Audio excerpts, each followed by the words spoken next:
Hi everyone, my name is Liza, and I have walked around as an ugly girl for almost 13 years of my life because my mother forbade me to be beautiful.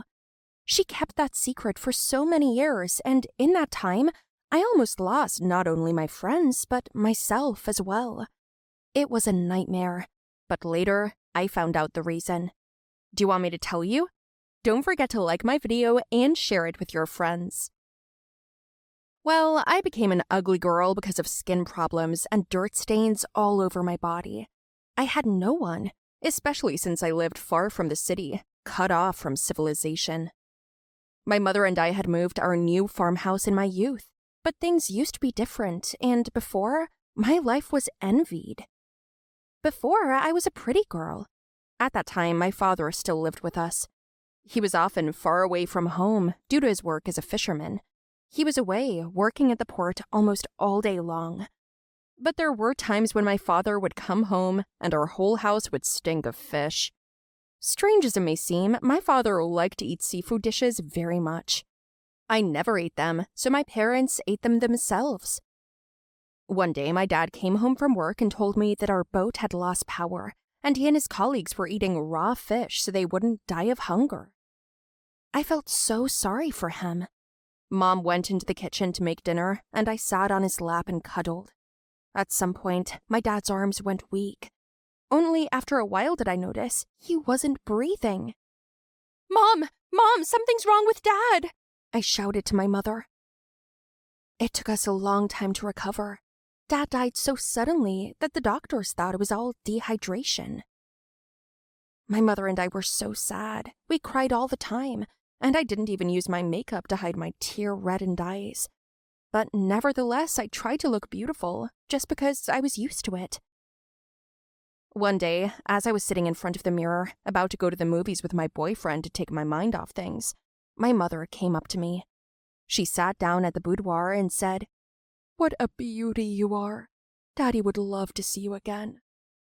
Her words touched me, and I roared again and saw my mother crying too.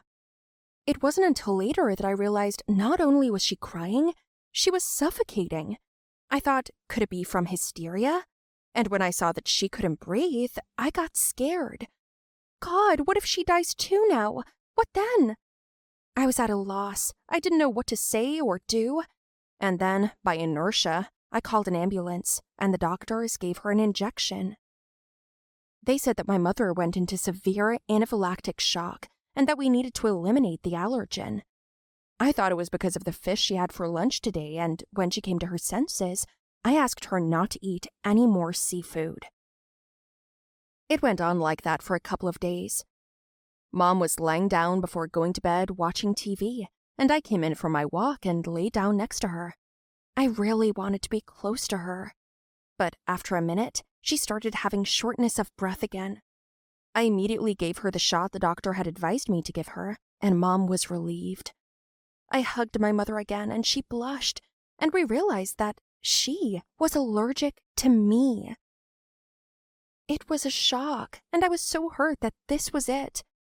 I involuntarily thought that it was about my existence and that she'd be better off without me, but my mother put a stop to my words. She said that she loved me so much and didn't want to hear me say anything like that anymore. Then my mom suggested that I go with her to visit my Aunt Lisa for the weekend, and we decided to spend some time there to unload a little. On the way, we got lost, our phones died, and there was almost no gas left. It was getting close to nightfall. We tried to fix the car ourselves, got dirty, filthy, and had no water to wash up. We ended up just sitting in the back seat and passed out. I woke up to my mother hugging me in her sleep. I jumped up and down in shock. "Mom, you've been hugging me all night!" I shouted. Mom was surprised herself. I could see that she wasn't telling me something, and I asked her what was wrong.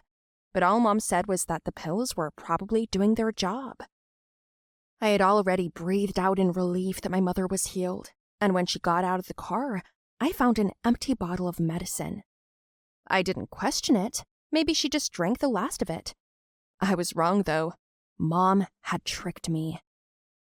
After our bad trip, we returned home, where I just longed to shower, change my clothes, and put on my makeup.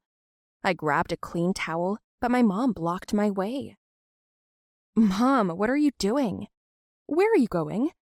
"To the shower. Why?" "Me first." "You just got out." "No, I forgot to condition my hair." Mom was then stuck in the shower for 3 hours. I knocked and asked her to come out. My boyfriend was supposed to have come gotten me by now, but my mom still wouldn't get out. Then I went to the kitchen sink to wash my face, but there was no water. Then my mom came out of the shower and said, "We don't have any water left." "What do you mean we don't have any water? I haven't washed yet." And my mother came up to me, hugged me, and said, "You're still the most beautiful. Please don't go on a date. You and I are going to have a great evening. I haven't hugged you like this in so long. Your father would be so glad now." She couldn't finish because she was crying.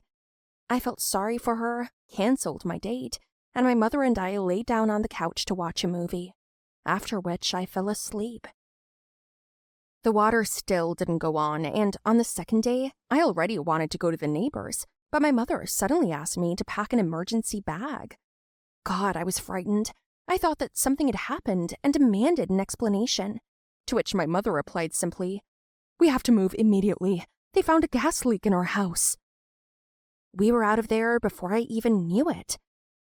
That same day, my mother brought me to some run-down farmhouse in the country, with no water, no lights, and no internet. It was a piece of land that had nothing that I needed, but my mom promised me it would only be for a few days, and asked me to be patient. And so 13 years went by. I won't tell you how hard it was for me. I went to the local village school, but couldn't make friends with anyone normally. I got used to bathing infrequently. All my cosmetics were left in our old house.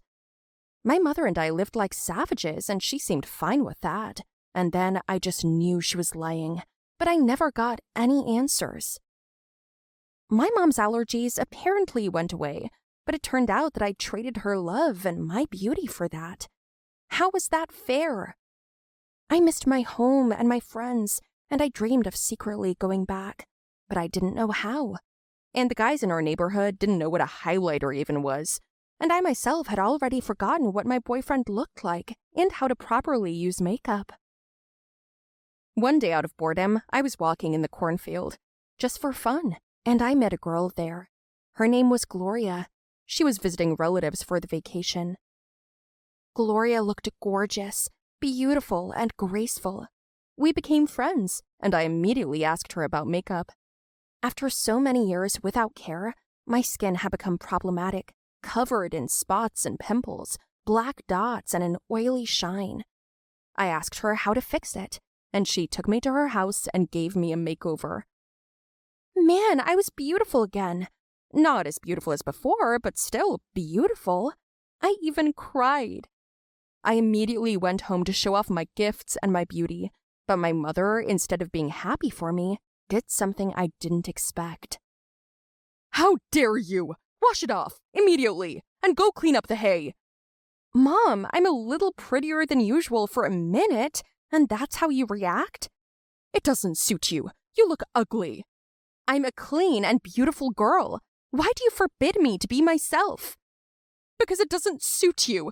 You look like a slut. Your father would be shocked at the sight of you." "Don't you dare say that about my dad. He was proud of my beauty. What have you turned me into? Don't you think I realize you're doing this out of jealousy? That you just don't want me to be prettier than you?" Mom slapped me in the face. I was freaked out by that. But in a minute, my mom was covered in spots and collapsed from suffocation. There was no medicine, no shots, no doctors. I rasped and called out to the girl who had given me makeup to help.